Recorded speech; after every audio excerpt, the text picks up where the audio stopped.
Yes, y'all. What's going on? This is Val. And your boy Z. Z Daddy. We in the building, once again. I think this is episode 5, 4. Ooh, that went by fast. Man, episode 5 already? This is episode 5. You might be wrong, but if not, if not, we can dial back and look. But I'm pretty sure it's episode 5. I think we had Dennis on 3. I think last week was 4. So yeah, that sounds right. So either way, we in the zone. Either way, we in the zone, man. In the zone with B&Z. Another week. Another week that we drop, and then we got some more Bills news, which I'm always glad when I can wake up the morning that we record and kind of just see something on my timeline that gets me excited. The timing of news has been perfect for the podcast. It has been. We have not been short of we've been blessed. News, so. We've been blessed, and we got to shout out the one and only Brandon Beane.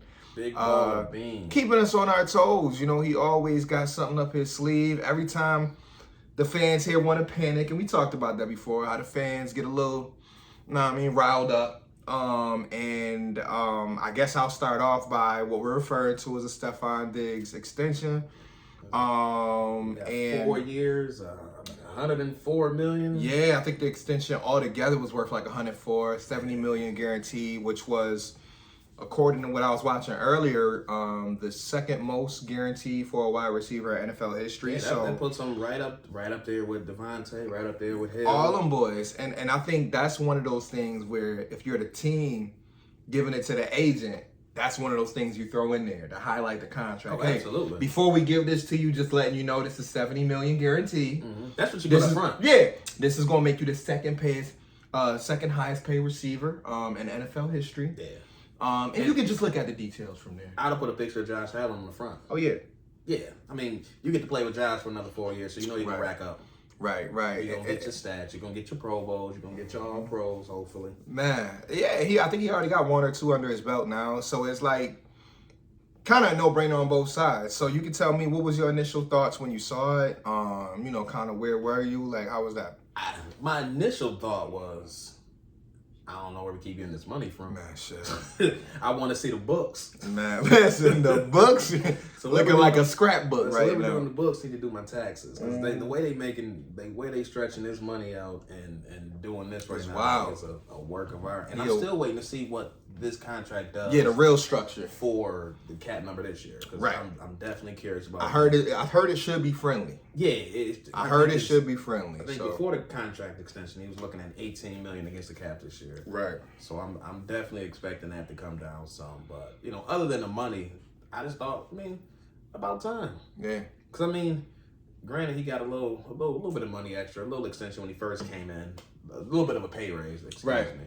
When he first got here, but he's been putting up top 5 numbers, man. 200. I think somebody said 230 catches or something like that in the last 2 seasons. Yeah, and he's been underpaid. 2,000 plus, based on what he's been doing. 18 touchdowns. Like you got to give it to the man, because not only is he a showman, like he loves the spotlight, hell of a competitor, but he also matches the quarterback. And I think that's what you ultimately want to find when you got your franchise quarterback. You want to match it with a receiver that's not only going to make your quarterback's job easier, but you want them to almost have the same mentality. Yeah, right? the connection that these two have, it's obvious. Mm-hmm. Like, I think they have a genuine friendship off the field, and that connection carries on the field. And it's wild because if you think about it, they really come from 2 different upbringings, but that's the power of sports, right? Yeah, 2 different sides. My man Josh, Josh grew up on a farm. All that shit he was doing in Cali. You got a nigga from the DMV, right? Plain and simple, and Diggs, and we knew how he grew up, and having to raise his brothers at a young age, and different things that he went through, a little different. But that's the one thing I love about sports, and that's one reason why I enjoy, speaking about sports or diving into it, is because it can really bring a lot of different people together. And at the end of the day, it's a competitive game. Right. And what I really like about Diggs is nothing he had professionally was handed to him. He was coming out of Maryland. I saw a 19th wide receiver pick. 19th receiver drafted that year. So, he had to grind for all this. Right. And you can see the work. And he had big offers, I heard, and he decided to stay home to try to help with his brother, who's now in the league, and his other brother. So it's like, This is a dude who always had that mindset of, yeah, I want to do it for me, but I kind of want to do it my way, right? Yeah. Like, I'm not going to go to Florida. I'm not going to go to Alabama. I'm going to go home, stay home, I should say, do it my way, and take care of business. Take care of business, man. And you can see what he's done for the locker room. Like, this mentality that he swagger. The dog, he's a dog. He's a dog, and I love dogs. Dog, like, it's nice to see somebody that's bring that fire at all times. Especially at that position. Like, it's rare in a league now. You know, we call it the pass happy league. Some people call it a soft league. It's rare now to get wide receivers who are just dogs. And I'm not talking about the big physical DK Metcalf type dudes. I'm talking about regular, 6 foot. He probably 6 foot, probably 200. Yeah, if that. Yeah. But he brings that mentality though. And it's not like he go out there try to run dudes over, but it's the mindset. Yeah, the energy. The swag he brings. The swag. He's in your face. He in your face. He letting you know he dropping the bun. I'm going to cook you all day, and I'm going to tell you about it. So my footwork is nasty. And I like what somebody said on the radio, too. They said, one thing about receivers is they may lose their top end speed, but most of those receivers who are good at getting separation, that kind of stays with them. Yeah, so for more years. Yeah, so when the contract came out and I started to see reactions on Twitter and social media in general, I think in the minority, but I saw some folks talking about the longevity of the contract. He's gonna be 34 by the time the contract ends. I'm like, okay. For him and the style of receiver it is, I'm not worried about it. He's not getting open based on pure athletic ability. Exactly. It's based on it's not Tyreek Hill. Yeah, it's extreme route running ability. Like, that is how he gets his separation. And he doesn't have top end speed. Right, and if you think about it, all of the great wide receivers, the Hall of Fame wide receivers who played into their 30s, a lot of them had things in common. If you think about Marvin Harrison, Marvin Harrison played, I think, at least till his mid-30s, but he was just great at getting separation, and he had great hands. Same thing can be said for Reggie Wayne. Same thing can be said for Tim Brown. Torrey Holt. Isaac Bruce. Bro, like, if you think about it, it was guys his same stature that made a living off of creating separation, touchdown. Yeah. Creating separation, first down.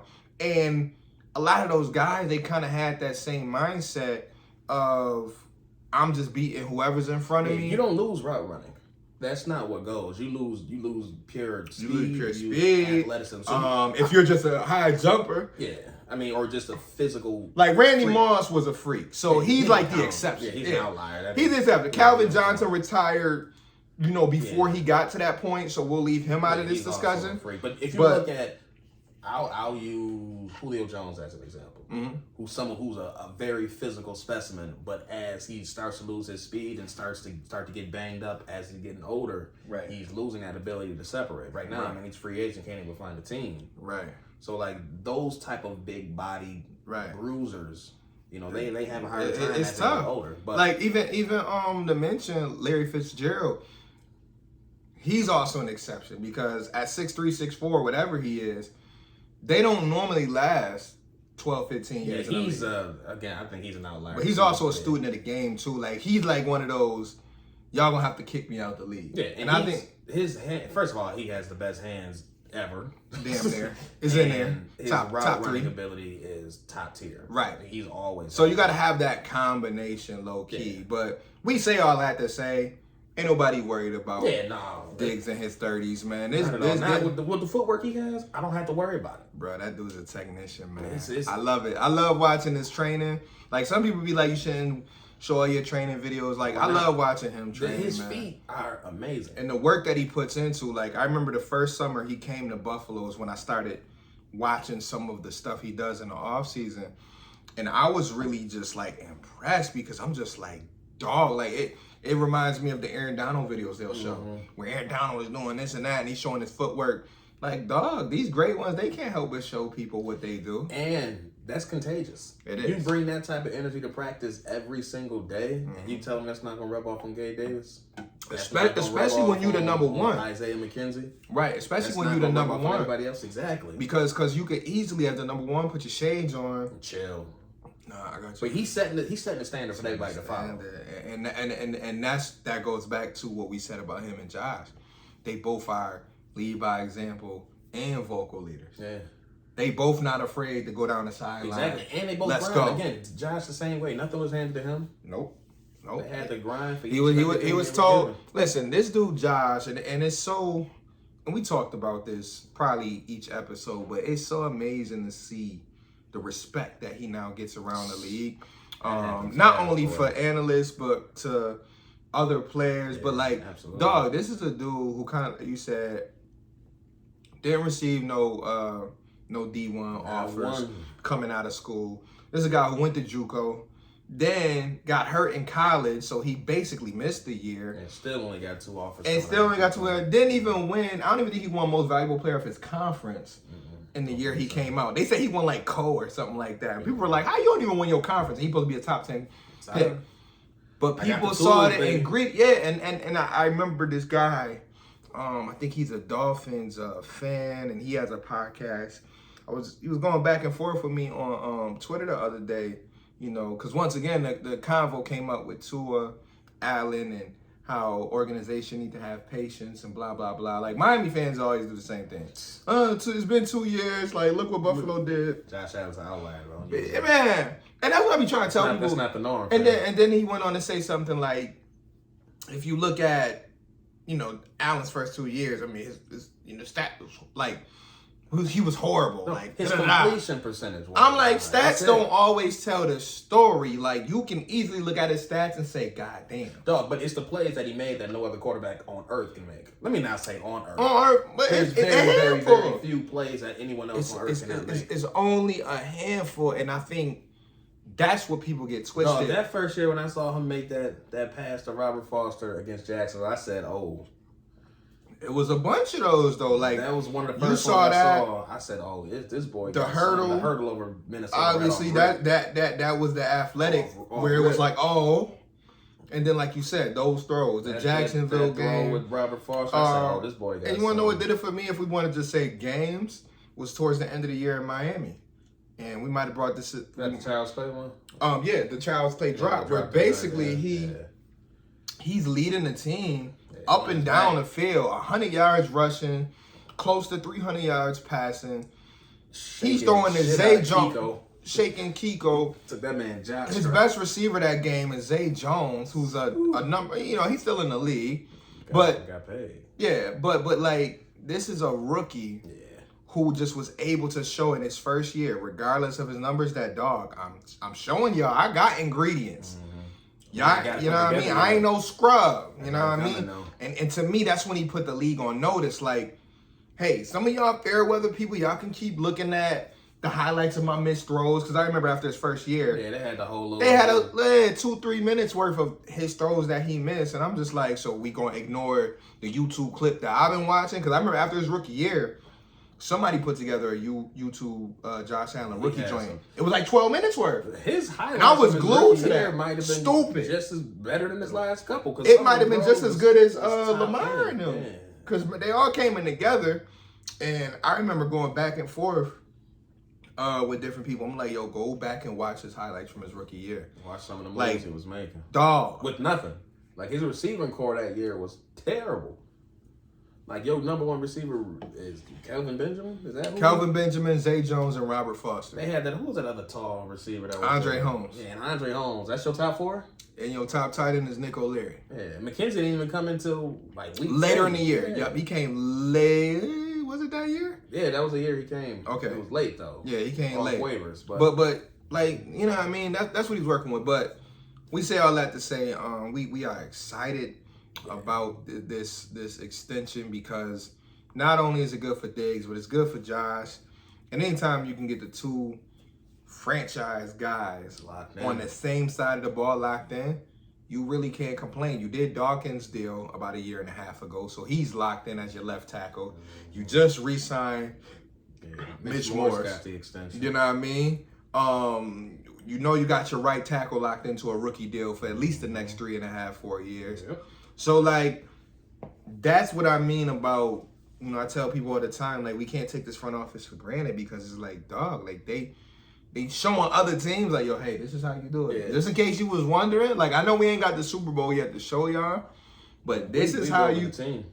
But this is how you stay competitive every year, like in the Super Bowl conversation. And I think if we rewind back 4 years ago, like this is what they were working towards. But we were so frustrated, I think, in the beginning because it was like, I want it right now. Yeah, we like, wait, hold on, you trading Sammy, you trading Ronald Darby. Wait, hold on, you. We just got these good players. Yeah, we like, hold on, all the time for bruh. Because I remember that year, I was going to Syracuse for a year. Chill. The news of Sammy and Donald back to back traded. I mean, literally, I'm thinking it was back to back. Yeah, and I think most of us was like, hold on, McDermott, Beane, what y'all doing? Y'all came here to rip by. I just got here, chill. But now you look back and you say, great moves. You like, hold on, okay, what team Watkins play for? You like, what team Darby play for? I mean, now they both in the league. Yeah, but around, but then. But who's missing them?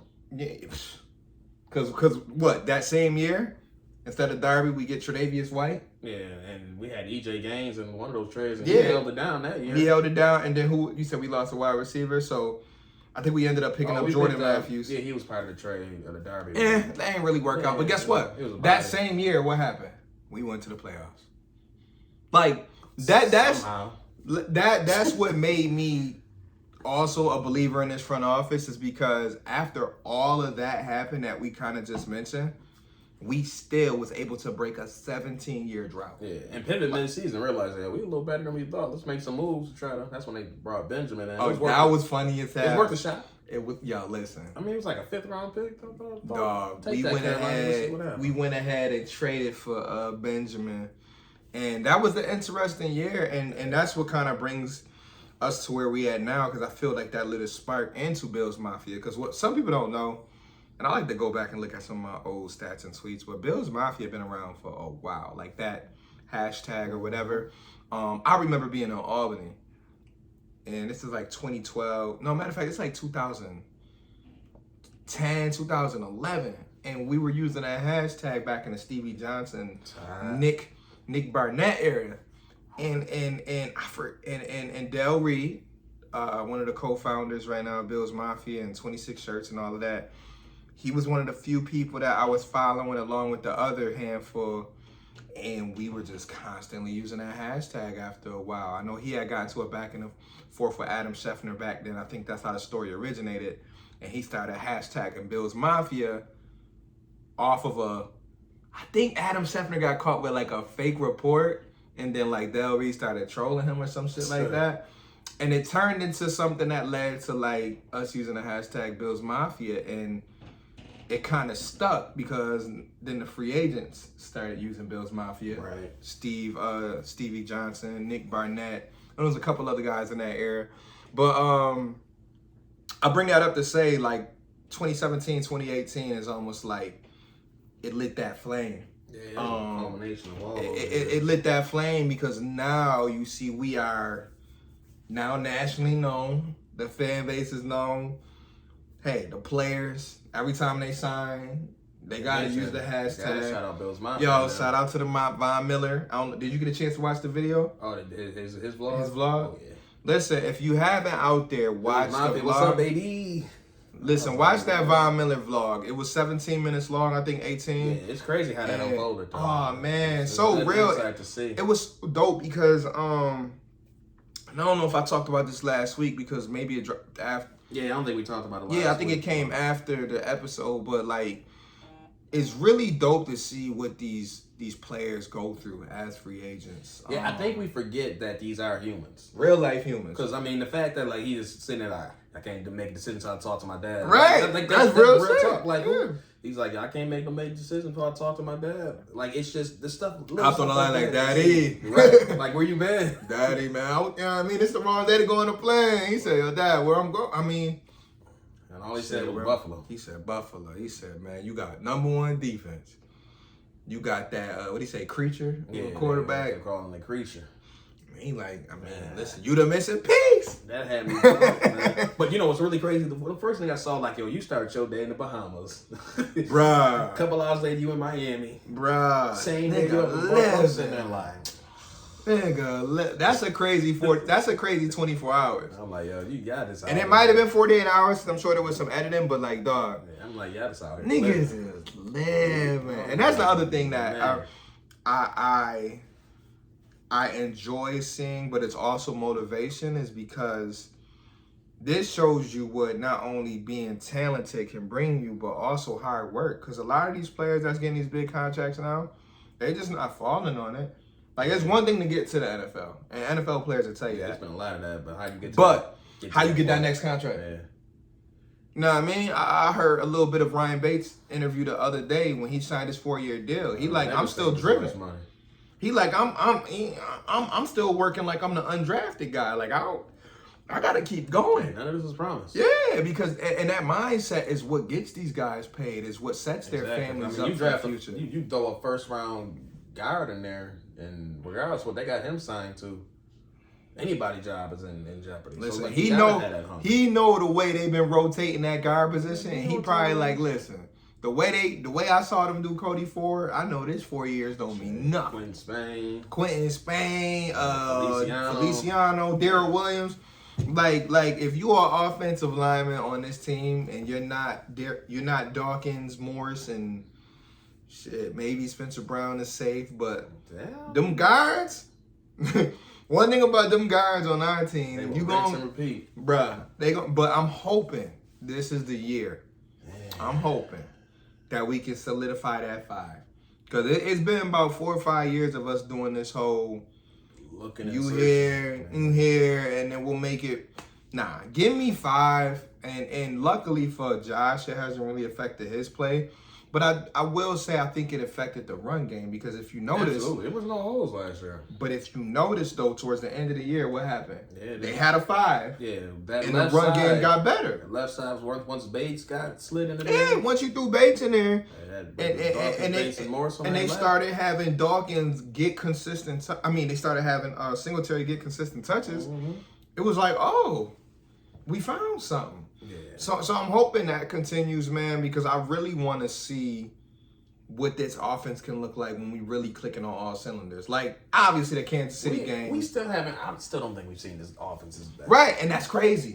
Because we coming off of back-to-back games where one game we didn't punt and the other game we put on the greatest show that some people have ever seen.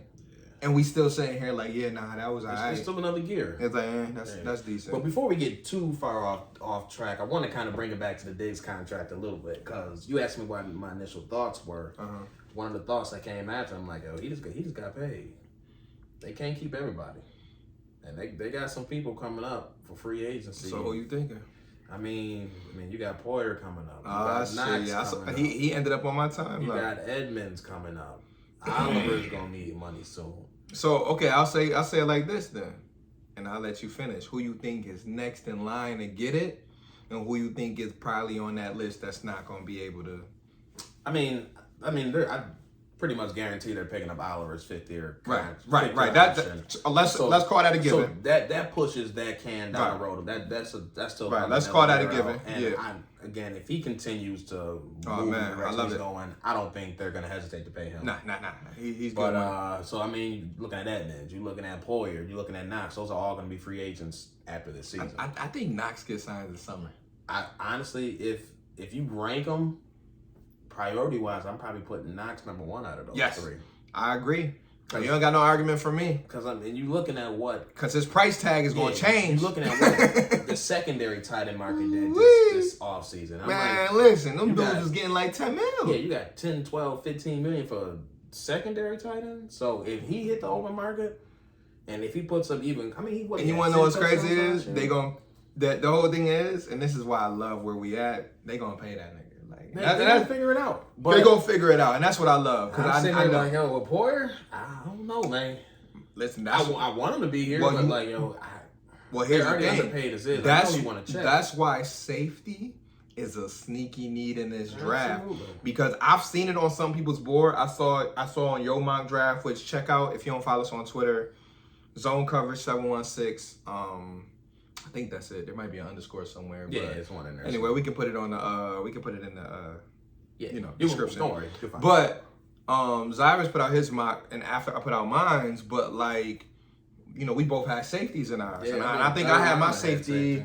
I think my safety was day 3, but I do think that, and I like the Hamlin kid that we already got. Yeah, I like Jaquan Johnson, especially on special teams. Mm-hmm. Like, the thing I like about, I'll say for them too, the thing I like about Jaquan and Hamlin is that they both are, they both have a nose for the ball. And I feel like if you're going to be a safety in this system, you have to be able to track the ball. And Hamlin come down and thump. And Hamlin a hitter, and Jaquan can hit too. I've seen him on special teams crack a couple people. Hamlin come down, but Hamlin hit like he don't care about his own life. He's a Pittsburgh defensive back to the T, and that's what I love about him. So Hamlin, I think he has a bright future. Jaquan, I just think that he has that presence of just a Doug McDermott guy. Yeah. Like, McDermott is just like, that's my kind of guy. I think there's going to be a legit conversation about what to do at safety after this year. Because you would love to have Hyde and Poyer back there. But again, what Poyer pushing, 31 now? Yeah, and Poyer coming off his best season. Yeah. So you're going to have to... He got a new agent. He got Rosenhaus. He got Rosenhaus, man. They're going to be looking for a check. Yeah, man. He getting that check. I already told somebody he going to Florida. His pay has earned the money. Him and his wife love Florida, so I think they going to Florida, whether it be Miami, Tampa Bay. After this year, you heard it here first, and I'm pretty sure I'm not in the minority. That boy going, and he going down south somewhere. Yeah, because again, I just don't think there's enough money to pay everybody. It's not, but I also feel like him in his mind, he probably like, and I think his wife said it too, because she don't stop talking, and that's almost like one of the flaws of dating somebody like that of her stature is that she don't really got no filter, and she don't feel like she should. Platform and she uses. Yeah, she got a platform, so she be trying to speak for her husband, but she like, oh, he took 2 friendly deals, blah blah blah, and. Is that what she said? Oh, yeah. Somebody took a screenshot. It was on my timeline. She was like, well, he took 2 friendly deals. Let's just do what we can to win the Super Bowl this year, blah, blah, blah. Now it's time to get paid. That's what she pretty much saying. It damn near looked like it, but she was just on some like, let's get all our guys together this year and let's get this Super Bowl. Like, she tried to end it like that, but it's like, no, we know what that means. Like, us who really follow this shit, we know what that means. For the bag. That's, let's get this year over with, and then we'll... But at the end of the day, safety is not a high-paid position. It's never really, yeah. So I'm not breaking the bank for a safety. I'm not. Look how stupid Seattle was after all that money they done shelled out in draft picks with Jamal Adams, and that made no difference on their Let me tell you something. If Poyer is smart, and this is why it's going to come down to, it's almost reminded me of Cole Beasley. Because Cole Beasley was in his 30s, and he's a top 5 slot. Mm-hmm. But guess what? I'm not paying you no more than $10 million to come back because... I can find me another slot guy for a quarter of the price. For a quarter of the price. And that's the same thing to me with Poyer's. Like, I love the fact that he all pro and he done given us 5 great years. I mean, 5. Like, dude been here since 2017, been lights out since he got here. Absolutely. But there comes a time, especially when you got a $250 million quarterback. Yeah. You got a high paid wide receiver, a high paid defensive end. You're about to get another higher up paid defensive tackle, linebacker possibly. Mm-hmm.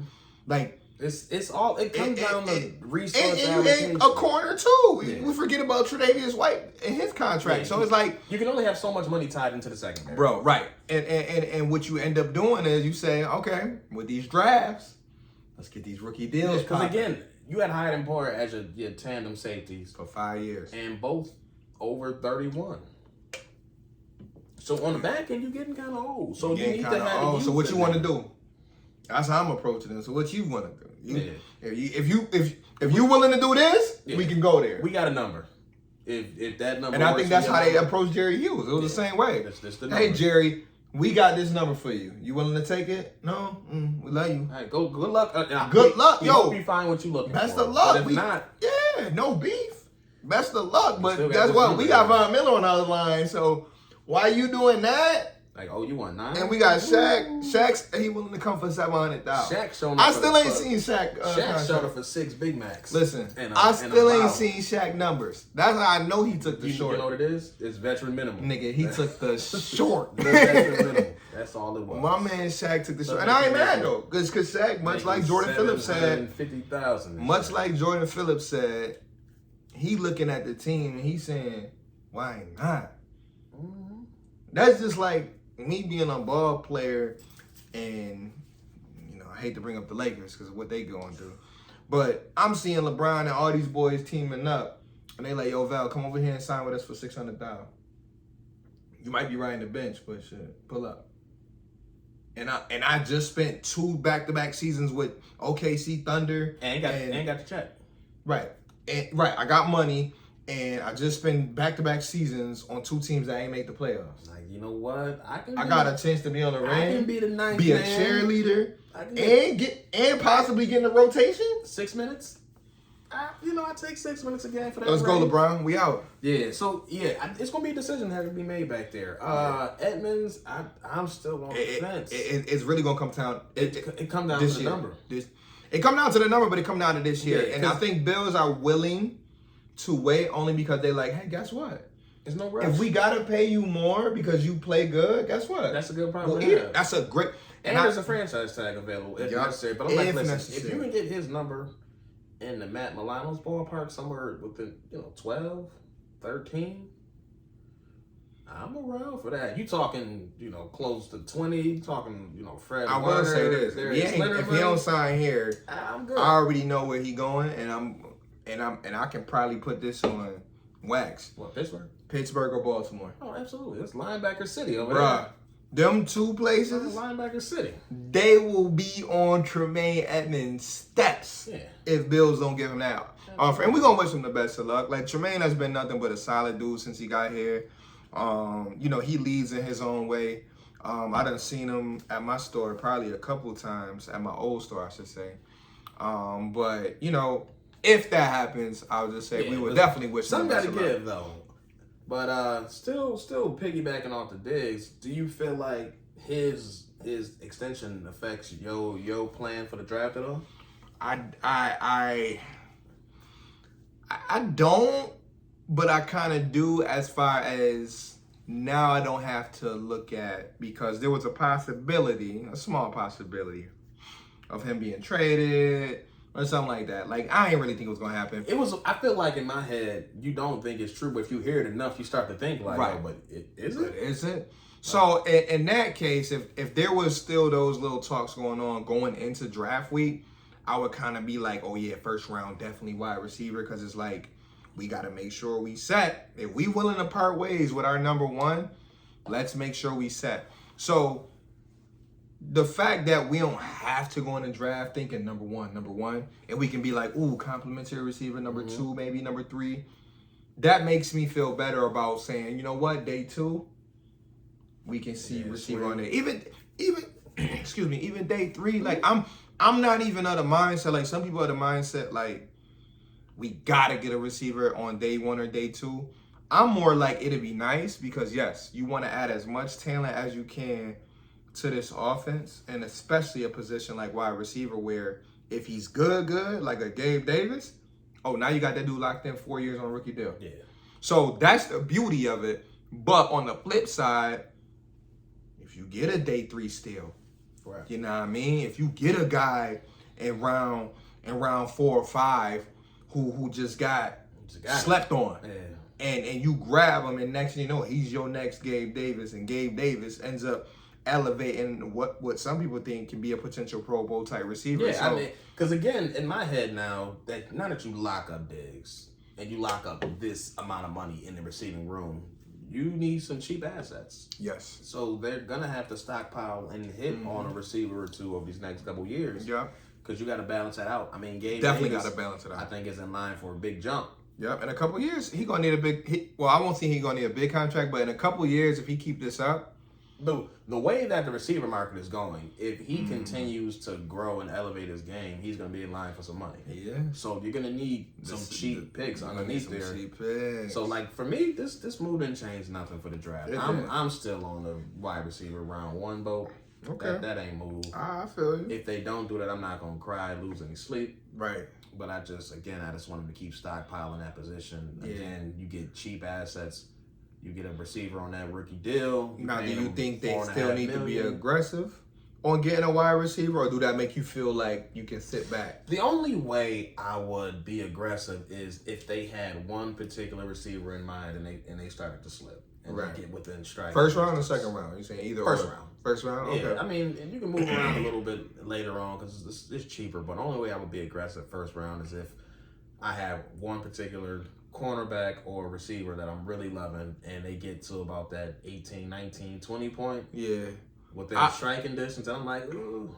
And to me, so far, what I've seen is there's about 3 or 4 wide receivers who are really, really first round talent. The rest you can kind of get elsewhere.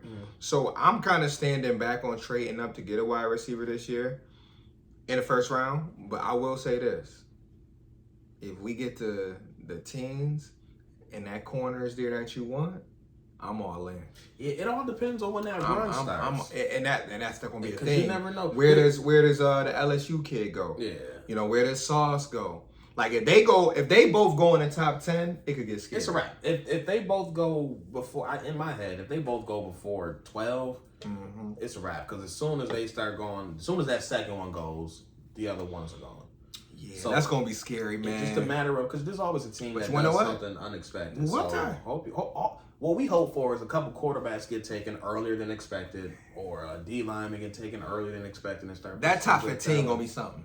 Oh, yeah. That's gonna be something to watch on. That's gonna be something to watch. Because I remember last year we selected Greg Rousseau and we kind of stayed put to get him, and that wasn't too much of a nail biter. Because there were some people on the board. It was like it's gonna be a D end or a corner. Yeah, it was. And that's what it was. I was looking at Asante Samuel. Yeah, who was the best player at that It was a couple other corners. The Carolina, the corner that went to Carolina, J.C. Horn. He went earlier. Yeah, he went early. There was someone who got picked right before the Bills, corner wise. I forgot where he went though. His name is. It wasn't Samuel. No, he got picked second round. And he was who I wanted too. And I'm just like, damn, y'all ain't had no grade on. Y'all ain't had no first round grade on my man Samuel, bro. They wanted that DN. They wanted that DN, but I ain't mad at it. But yeah, so for me, I'm still on receiver 1, but cornerback is up there for me too. And as I'm thinking more, I wouldn't be happy, but if they made a move for like a guard, I wouldn't be surprised. As long as they don't move up for no guard. Yeah, it's not a pretty pick at all. Listen, for me, that's a disappointing pick, but I get it. I'm gonna tell you right now, if they mess around and move up, I don't think they'll do that. They won't do that. I mean, you got Stafford on a 1 year. If they want to piss Bills Mafia off, you move up and sign the guard. That's what you do. But yeah, I'm kind of watching. Yeah, and even first round, I'm becoming a bit more open. First or second round, if there's a safety there that you really like. Well, I'm hearing one thing about this safety. I think Notre Dame or Georgia Tech. What's his name? Kyle something. But there's a safety out there that people are giving a first round grade to. And they like, don't sleep on the Bills. Kind of that Kyle Duggar mode of a guy who can kind of play all over the field. And he got that versatility to kind of be playing. I know who you're referring to. His name is slipping my mind. Yeah, I know his first name is Kyle, though. I think Hamilton? Maybe Hamilton, because I think Joe Biscaglia, if you go on Joe's page, he put out, I don't know if it was a mock or something, but he put out something where he was saying, don't be surprised about. There's someone else I'm referring to. It's another safety, and I can't think of his I want to can't think of his name at the moment. But as soon as I hear it, or you talking about Kyle Hamilton? Yeah, Kyle Hamilton. So, yeah, I mean, don't be surprised if that safety ends up coming sooner than what some people think, because I'm really just like, I know Beane is gonna have his eye on a few people who. In the front office, they're gonna have their eye on a few people who they like, listen, we don't need all 8, 9 of these picks. I got 4 or 5 guys I got my eye on, and we need to go get them. And I think that punter is one of them. So if he's there in day 3, I feel like they'll be willing to get that punter. There's a couple corners I feel like in the first round, if they're available before 20, they'll move up to get them. I still don't know which one. I heard that the guy, I think his name is Andrew Booth. Yeah, that's out of Clemson. Yeah, I think they said that he made a visit to the Bills recently. Yeah, I think they've had interviews with all of the top corners. And that's good. And that's a great sign. If you're a Bills fan, you should be happy about that, because you can't never have enough corners. Absolutely not. But to know that your team is aggressively sitting down with some of the top corners from this draft. The fact that they know they need it. Oh my God. And to me, it's obviously a glaring need, because when you got Tre'Davious still dealing with his injury, he could be back in September. He could be back in November. You don't know. And even when he comes back, he won't be Trey right away. Right away. It's going to take a little bit of time. And you got some veterans back there who can fill in. Dane Jackson, Cam Lewis now going into his 3rd year. So it's not like it's a whole hole, but it's a hole enough when it's you're there. when you try to win the Super Bowl. It's there. It's there, and nothing would work better for us if we can get one of those impact corners that we've seen recently in the league. We've seen some of these corners come in recently. Yeah. Immediate Come impact. right Immediate impact. We've seen safeties come in. Derwin James. Yeah, Immediate Asante Samuel came in last year. Asante Samuel. Trayvon Diggs. Trayvon Diggs. Warren. J.C. Moore. Like, it's crazy how these, every year, we get a corner or two. Yeah, and a lot of them aren't even first round picks. Right. Everyone outside of J.C. Horn, those are all second or third round picks. Asante Samuel was second round. I think Trayvon Diggs was second round. Right. Like, it doesn't have to be first round, top 5, top 10 to have an impact player in that back end. So I need one. But now that Diggs is still here, I'm like, yo, so where that veteran cornerback coming? Because there's still veterans on that free agents. It is, and I'm hoping that, when we get the contract details of this deal, we can kind of find out how much room the Bills really do got, because if you're not that somebody like 12, somebody did mention that don't be surprised if there are 2 more pickups before the draft. Yeah, whether it be a corner. There's about 5 or 6 veteran corners I would be fine with. Yeah, you still got I mean, Gilmore's still out there. Gilmore's still out there. AJ Sherman's still out there. Xavier Rhodes. Yeah, there's a lot of there's some guys, and I think that even for the veterans, they almost feel like they probably in a tough spot too, because they know teams are putting them on hold just because of the draft. They're gonna sit here until then. Who still has a need, and then it's unfortunate for those veterans, but they know the game. They've been around long enough to understand that a lot of these teams done spent the majority of the money that they want to spend right now, and now it's all about kind of bargain shopping.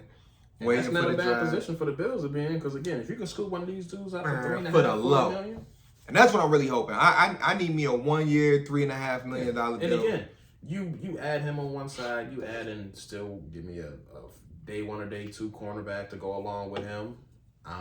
I'm very happy. I'm good. And Trey still in there rehabbing. You got Dane. You got Cam. You got the other young guys. You got Taron Johnson. Yeah, you got your all-pro safeties. You got your other safeties behind them. Like, that's all. And I think this month of April is really going to allow us to sit back going into May feeling a little bit better. Yeah, this team. Because we're good right now. I mean, don't get us wrong. We still if we had to go into the season as is, they would still be. We'd still be Super. I mean, we're Super Bowl favorites. Right. But that's with the holes. Right.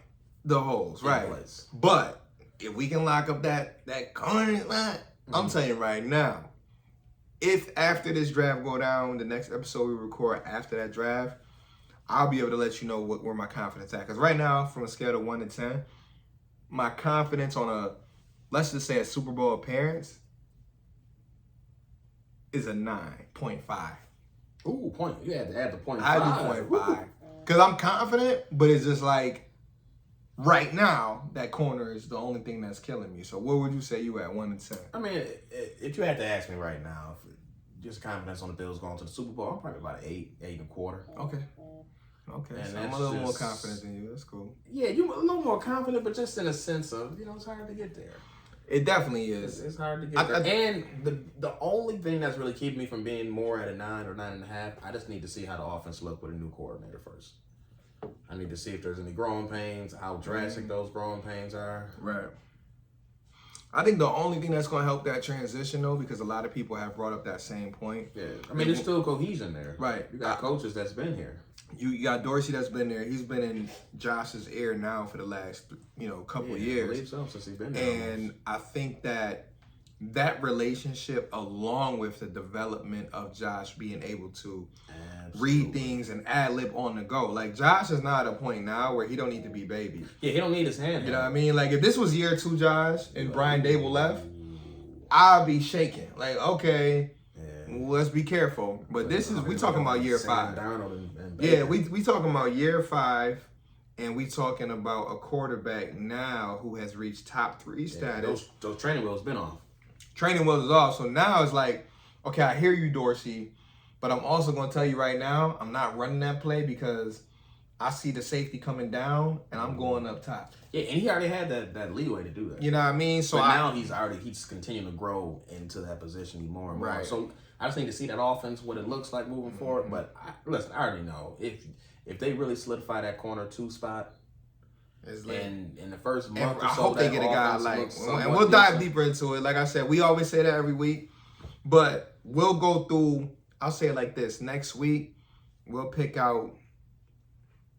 The homework will be this: you pick out 3 corners and 3 wide receivers. I'm gonna pick out 3 corners and 3 wide receivers, and we'll break them things down. And we'll just say kind of what we like about them and why we feel like they'll be good fits for the team. Because right now, those are 2, and it's not even the biggest holes, because I wouldn't say wide receivers a hole. Yeah. But those are the 2 go-tos, especially when we talk about day 1 and day 2. Those are 2 things that we need to address on day 1 and day 2. I agree. And I mean, it's no better time than now to kind of address that, because shit, what is we less than? We are 3 today weeks away. Is 3 weeks, 4 weeks. Yeah, we get in there, y'all. So anything else you want to add to him before we, sign off on y'all this week? You know what? It's complete pivot. Big pivot. Big pivot where I'm going. It's not even football related, but my guy Tiger Woods is making his comeback tomorrow at the Masters. So Tiger I am Woods. 100% glued in. What time that start? I know Tiger tees off a little bit after 10. So I'm tuning in. I'm an avid golf fan, so even if Tiger wasn't playing, I would still be watching. But I gotta get into it. I'll be watching Tiger though. Yeah, whatever.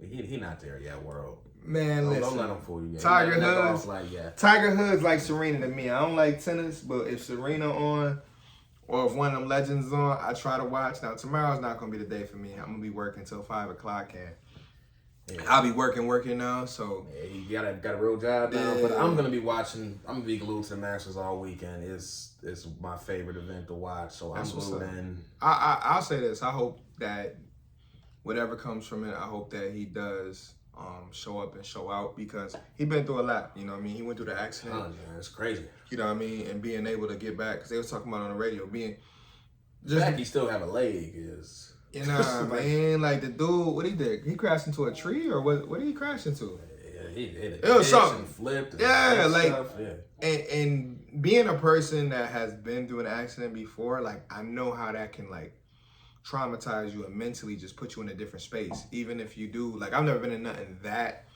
bad, but accidents in general, like you can't ever take for granted surviving one, because people literally leave this earth. Yeah, you know I was watching his interview at the Masters. I think it was yesterday, and I think one of the reporters asked him, like, how would you, if you had one word to summarize your last 2 years, what would that be? And he said, thankful. And for me, that just hit home, because I'm just like, man, ain't none of this stuff promised. It's not. None of this is promised. So like, just to even be here to have another opportunity, not even golf aside, the fact that he still has life after all that, still has the ability to walk, still can hang with his children and his well, I don't know if he's married again, but his girl. Yeah, think about 2 years ago how we lost Kobe. It's the same thing. It's like you could be thinking that you're just going to destination A to B. Like normal. Just regular okay, I'm just going here, and the next thing you know, boom, airbags. Bloody this, bloody that. Or you don't even get a chance to even see all that. Like Kobe, you in a helicopter next to me. And that's it. And that's it. Like, and that's why I always try to tell people, like, just always just, like you said, be thankful, appreciate your ability to walk, talk, move, be able to hop in a vehicle if you can, be able to, have the supporting system if you have one, like coming home to a kid, like you got your baby. Like those are small blessings, a wife, and if you got a husband or whoever, like the small blessings, just be thankful, because as we all know, tomorrow ain't promised, but we ain't gonna get too deep. Maybe we'll say that for another episode. But I think that was it, man. We hoping that next week we can next week we're gonna definitely jump more into some draft talk. And like I said, we hope to get some more news. I mean, because like I said, every time we record, something gonna drop. If you don't hear nothing, just Nah, know I mean, Wednesday morning, BBB. something happening next Wednesday. BBB be dropping some shit. I may or may not have sources. I probably don't, but I'm just letting you know, based on what's been going on, Wednesday mornings is the day. So Wednesday mornings we find some shit out, and next week when we get ready to roll, because we always in the zone. We always in the zone. But guess what, y'all? Like if you haven't, in and out the zone. If you haven't already, go ahead, like, subscribe, share, tell a friend to tell a friend. Tell that friend and tell that other friend. Right. I even had an old coworker, man. I'm gonna shout him out, man. He hit me because he was like, man, you don't be sending me no more videos. I say, yo, fam, you just need to go ahead and subscribe. Right. And that takes care of all that because you're just gonna get notifications. So, we talk Bill stuff. Sometimes we talk life. Sometimes we'll be inside. Sometimes we'll be outside. Sometimes we'll be in the basement. Don't matter. We're gonna still keep it going. Got a big year ahead of us, and